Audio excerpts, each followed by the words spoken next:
CM साहब को CM window लगाई, कोई जवाब नहीं मिला।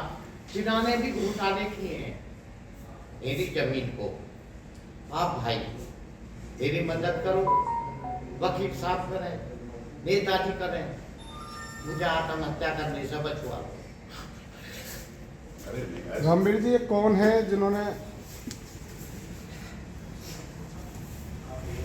ये जो जिन्होंने भूमि जो ये स्टेट अफसर फरीदाबाद, एडमिनिस्ट्रेटर फरीदाबाद, बिगर अवार्डेड जमीन को इन्होंने बेच दिया। किसको देखा है? फैक्ट इंडस्ट्रीज वालों को। वे लोग मैं कहीं भी जाता हूँ, उन पे पैसा है। फरीदाबाद के बुढ़ैना गांव के रहने वाले रामवीर अपनी ही पुश्तैनी जमीन पर मालिकाना हक पाने के लिए दर दर की ठोकरें खाने के लिए मजबूर है। दरअसल 2005 से रामवीर फरीदाबाद हुड्डा विभाग के अधिकारियों की मिली भगत से अपनी ही पुश्तैनी जमीन पर मालिकाना हक खो चुके हैं। हालांकि इस बीच रामवीर ने आरटीआई और तमाम दस्तावेजों के माध्यम से कई जगह गुहार लगा चुके हैं, परंतु हर जगह से उन्हें निराशा ही हाथ लगी है। हालांकि दस्तावेजों में आज भी उस जमीन पर नाम रामवीर का डला हुआ है, बावजूद उसके धरातल पर उसे जमीन के ऊपर अधिकारियों की मिलीभगत के चलते फैक्ट्रियां बनी हुई हैं और कंपनियों के मालिकों को यह जमीन हुड्डा विभाग बेच चुका है। इसी को लेकर आज रामवीर हताश और निराश होकर मीडिया के माध्यम से सरकार से इंसाफ की गुहार लगा रहे हैं और इस पूरे मामले में सीबीआई और एसआईटी की जांच की मांग कर रहे हैं। वहीं इस पूरे मामले को लेकर बहुचर्चित सुप्रीम कोर्ट के वकील एपी सिंह ने बताया कि अधिकारियों की मिलीभगत और भ्रष्टाचार के चलते रामवीर अपनी ही जमीन पर मालिकाना हक पाने में असमर्थ है। हालांकि कागजों में तो रामवीर को मालिकाना हक प्राप्त है, परंतु जमीनी स्तर पर रामवीर को मालिकाना हक नहीं मिल पा रहा है। कई दस्तावेजों के माध्यम से यह सब पता चला है कि इस जमीन पर जिसका मालिक रामवीर है, उसे जमीन को हुड्डा विभाग के भ्रष्ट अधिकारियों ने कंपनी के मालिकों को धोखाधड़ी करके बेच दिया है। फिलहाल वह मीडिया के माध्यम से सरकार से अपील कर रहे हैं कि 10 दिनों में रामवीर को न्याय मिलना चाहिए। यदि ऐसा नहीं हुआ तो वह हाई कोर्ट और सुप्रीम कोर्ट के माध्यम से इस लड़ाई को लड़ेंगे और सच्चाई के साथ रामवीर को न्याय दिलाएंगे। वहीं वकील एपी सिंह ने बताया कि अभी तक उन्होंने जितने भी मामले अपने हाथ में लिए हैं, उन सभी मामलों में वह आखिर तक लड़ाई लड़ते हैं और उसे एक फैसले तक ले जाते हैं।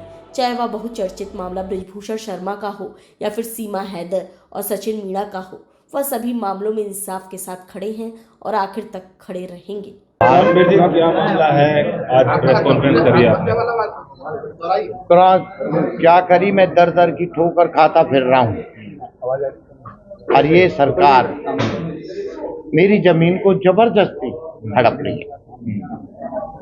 रिकॉर्ड के अंदर मेरा नाम है। ये सरकार ने इंडस्ट्रीज वालों को जमीन बेच दी और मेरे को ना पैसा मिला ना जमीन मिली। कितने साल से आप परेशान हो रहे हो? क्या आश्वासन मिलता है? 15-20 साल तो मेरे को हो गए। बात है, पहले भी हमारी 2 पीढ़ी मर चुकी है। अब तो लास्ट में बिल्कुल टूट चुका। जब वकील साहब के पास गया, रोया।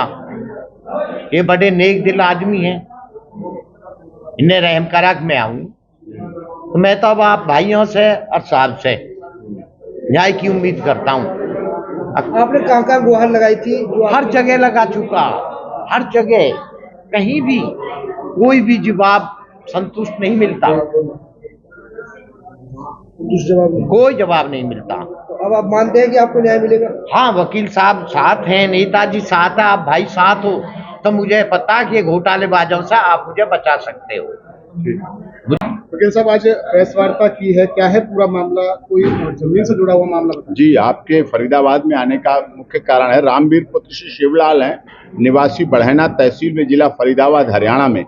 मौजा मेवला महाराजपुर तहसील बड़खल की ये जमीन है, पूरी भूमि है। इसमें 161 मालिक व काबिज हैं। स्टेट ऑफिसर एचएसपीपी फरीदाबाद व प्रशासन एचएसपीपी फरीदाबाद उपरोक्त भूमि को जो इनकी जमीन बताई है, मालिक व काबिज बन रहे हैं, जबकि असली किसान हैं, कागजों में किसान हैं, रिकॉर्ड में किसान हैं, आरटीआई के में रिकॉर्ड हैं। और जब अभी कभी इनसे जगह बढ़ाने के लिए, सड़क बनाने के लिए बात की गई, तो इनको बुलाया गया कि आप इसको हमें एफिडेविट दे दीजिए, हम मुआवजा आपको दे दें। लेकिन उसके बाद फिर वो पीछे हट गए उस बात से लेके, अपने भ्रष्टाचारी रवैये की वजह से उन्होंने कुछ इंडस्ट्रियलिस्ट को उसमें से दे रखा है, जबकि कागजों में, रिकॉर्ड में, सब जगह रामवीर पुत्र श्री शिवलाल हैं और ये उनकी जमीन है और इसके मालिक हैं।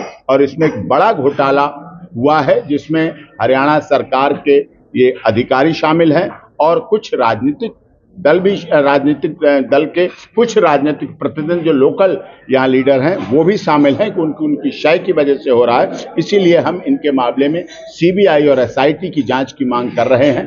अभी हमें 10 दिन का टाइम हम लोकल अथॉरिटी को दे रहे हैं कि वो लोग इतने दिन में इनको संतुष्ट कर दें, इनको न्याय दे दें, न्याय हित में दे दें, नहीं तो अगली कार्रवाई पंजाब एंड हरियाणा हाईकोर्ट में हम सीबीआई और एसआईटी जांच के लिए याचिका लगाएंगे, जिस पर आगे प्रोसीडिंग। वकील साहब, आप बड़ा आरोप लगा रहे हैं, ऐसे में कितनी जमीन है और कागजों में जमीन किसको, कौन मालिक उसमें बोलता है, और जो धरातल पर है वो आखिर क्या चल रहा है? ये रकबा है 39 कैनाल 11 मरले का, 39 कैनाल है, 11 मरले का इसमें है। और इसमें एचएसपीपी फरीदाबाद और प्रशासक एचएसपीपी फरीदाबाद उपरोक्त भूमि को कुछ तथाकथित भूमियाओं की राजनीतिक साजिश और प्रभाव का इस्तेमाल करते हुए ऐसा कार्य कर रहे हैं। कौन है ये भूमाफिया जिनका संरक्षण जो है वो कहीं ना कहीं जमीन पर होता है? जो लोकल हैं, जो कुछ संबंधित हैं, जिनके अधिकारी दबाव में हैं, कुछ ना 10 दिन में अगर जो आप नहीं संतुष्ट कर पाए तो किस तरीके की आगे जो है? तो हम ये सारी प्रोसीडिंग हम पंजाब एंड हरियाणा हाईकोर्ट में इनकी तरफ से, रामवीर जी की तरफ से याचिका लगाएंगे, क्योंकि मूल किसान हैं। हमारे प्रदेश और देश में डबल इंजन की सरकार है और डबल इंजन की सरकार का वर्षों वर्ष का नारा रहा है, जब तक दुखी किसान रहेगा धरती पर तूफान रहेगा, सुखी रहेगा अगर किसान तभी बनेगा देश महान। तो ये मूल किसान हैं और मूल किसान के अधिकार मिलने चाहिए और इन्हें उनके अधिकारों को दिलाया जाए और उनका कार्य। वकील साहब, हम देख रहे हैं कि आप ऐसे कई मुद्दे चुनते हैं, चाहे हम सचिन मीणा की बात कर लें, चाहे हम ब्रजभूषण की बात कर लें, तो ऐसे मुद्दे आप लोग चुनते हैं। तो ऐसे में क्या लगता है कि जो मुद्दा अब आपने चुना है, क्या ये मुद्दे को आप तह तक लेकर जाएंगे? बिल्कुल तह तक, मेरी तो आप आदत समझ गए हैं, मैं बिल्कुल तह तक जाऊंगा, शुरू किया है, अंत भी करूंगा। और जो दोषी हैं, आरोपी हैं, जिन्होंने किसान का हक मारा है, इनकी पैतृक जमीन को हड़पने का प्रयास किया है, जमीन रिकॉर्ड में इनके नाम है, हर जगह इनके नाम है, आरटीआई में जवाब आता है इनके नाम, तो इनको हक ले दिलाने के लिए पूरी अंत तक लड़ाई लड़ी जाएगी और उन्हें जीत दिलाई जाएगी।